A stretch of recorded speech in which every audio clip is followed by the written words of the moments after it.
जादूगर गुरु और बोलो राम की कहानी। बहुत समय पहले की बात है। भारत के एक छोटे से गांव में, जिसका नाम था रामपुर, वहां एक अनोखा जादूगर रहता था। लोग उसे गुरु महात्मा कहते थे। उसका असली नाम कोई नहीं जानता था। वो न तो किसी से ज्यादा बात करता था, न ही अपने जादू का दिखावा करता था। उसी गांव में एक सीधा साधा लड़का रहता था। उसका नाम था बोलो राम। वो गरीब किसान का बेटा था, लेकिन दिल का बहुत साफ था। गांव के लोग उसे बोलो राम इसलिए कहते थे क्योंकि वो हर बात पर राम राम बोलता था। गांव की हालत। रामपुर गांव में लोग मेहनती तो थे, लेकिन हर साल सूखा पड़ जाता था। खेतों में फसल नहीं होती थी। लोग परेशान रहते थे। गांव के मुखिया ने कई बार पूजा पाठ करवाई, लेकिन कुछ फायदा नहीं हुआ। एक दिन खबर फैली कि जंगल के किनारे एक जादूगर गुरु आए हैं, जिनके पास ऐसी शक्ति है कि वे सूखे खेतों में भी हरियाली ला सकते हैं। गांव वाले डरते भी थे और उम्मीद भी रखते थे। गुरु से पहली मुलाकात। एक दिन बोलो राम हिम्मत करके जंगल की तरफ चला गया।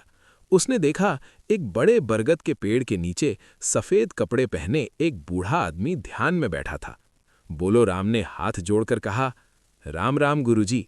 गुरु ने धीरे से आंख खोली और मुस्कुराए। राम राम बेटा, क्या चाहिए? बोलो राम बोला, गुरुजी, हमारे गांव में बहुत दुख है। खेत सूखे हैं, आप जादू से पानी बरसा दीजिए। गुरु ने कहा, बेटा, जादू से नहीं, मेहनत और विश्वास से चमत्कार होता है। जादू की पहली परीक्षा। गुरु ने बोलो राम को एक छोटा सा मिट्टी का घड़ा दिया और कहा, इसे नदी से पानी भरकर रोज अपने खेत में डालो, लेकिन एक शर्त है, हर बार पानी डालते समय राम का नाम लेना। बोलो राम ने बिना सवाल किए घड़ा उठा लिया।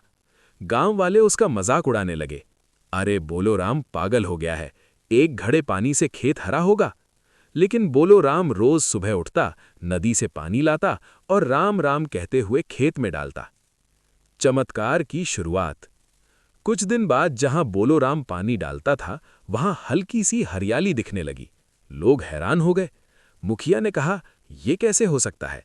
बोलो राम बोला, ये गुरुजी का जादू नहीं, उनका आशीर्वाद है। लालची बनिया। गांव में एक लालची बनिया था, जिसका नाम था हरी राम। उसने सोचा कि अगर मैं भी गुरु से जादू सीख लूं तो बहुत पैसा कमा सकता हूं। वो गुरु के पास गया और बोला, गुरुजी, मुझे भी जादू सिखाइए। गुरु मुस्कुराए और बोले, पहले अपने दिल को साफ करो। बनिया बोला, दिल का क्या काम, मुझे तो सोना चाहिए। गुरु ने उसे भी एक घड़ा दिया और वही काम बताया, लेकिन बनिया रोज आधा घड़ा पानी डालता और नाम लेने में भी आलस करता। परिणाम, एक महीने बाद बोलो राम के खेत में फसल लहलहाने लगी और बनिए के खेत में कुछ नहीं होगा। बनिया गुस्से में गुरु के पास गया, आपने मेरे साथ धोखा किया। गुरु ने शांत स्वर में कहा, धोखा मैंने नहीं, तुम्हारे लालच ने दिया है। असली चमत्कार। एक दिन अचानक आसमान में काले बादल छा गए। गांव में जोरदार बारिश हुई। लोग खुशी से झूम उठे। मुखिया ने गुरु से पूछा, गुरुजी, क्या ये आपका जादू है? गुरु बोले, नहीं, ये तुम सबकी मेहनत और विश्वास का फल है। जब एक सच्चा इंसान पूरे मन से कोशिश करता है तो भगवान भी उसकी मदद करते हैं। गुरु का रहस्य। बारिश के बाद एक सुबह गांव वाले गुरु को धन्यवाद देने गए, लेकिन बरगद के पेड़ के नीचे कोई नहीं था। सिर्फ एक लकड़ी की तख्ती रखी थी, जिस पर लिखा था, सच्चा जादू विश्वास और मेहनत में है। बोलो राम की आंखों में आंसू आ गए। वो बोला, गुरुजी चले गए, लेकिन हमें सिखा गए कि चमत्कार हमारे अंदर है। कहानी का संदेश। उस दिन के बाद गांव के लोग मेहनत करने लगे, सब एक दूसरे की मदद करने लगे और रामपुर गांव हमेशा के लिए खुशहाल हो गया। बोलो राम गांव का सबसे इज्जतदार आदमी बन गया, लेकिन वो आज भी हर किसी को राम राम कहकर नमस्कार करता है। लोग कहते हैं, अगर दिल साफ हो और विश्वास मजबूत, तो हर इंसान जादूगर बन सकता है।